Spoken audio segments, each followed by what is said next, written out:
So here is how you can remove the OneDrive account from your Android phone. Let me explain all of the things that you need to know about it. If it's your first time on Foxtecc, subscribe and we can get started.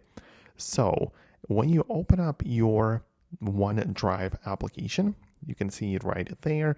You will have the ability to see your account. So obviously we are using the Microsoft account to access the OneDrive file. So you can go in there, swipe left, and you have the ability to sign out, right? So you can sign out of the app and you can even delete the app and be done with it. So this is one of the options. Like you can remove the app and even the account, but it still might be part of your phone. It's a Microsoft account which you might have used for a different purposes as well. So the best way to figure it out would be to go to the settings app of your device, and in the main sections just scroll through the available things until you find the accounts and backup menu. And when you go to there, you can see we have manage accounts at the top, and all of the accounts which you have signed in with on your device are going to be in here. So if you have it in OneDrive like this, you can tap on it and basically remove account. There is going to be the button which you are looking for,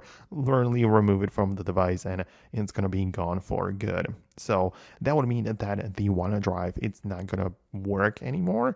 You will be required to not use the service or sign in with a different account, but that is probably what you wanted to do anyway. So let me know your thoughts and opinions below. I hope that I was able to explain it to you.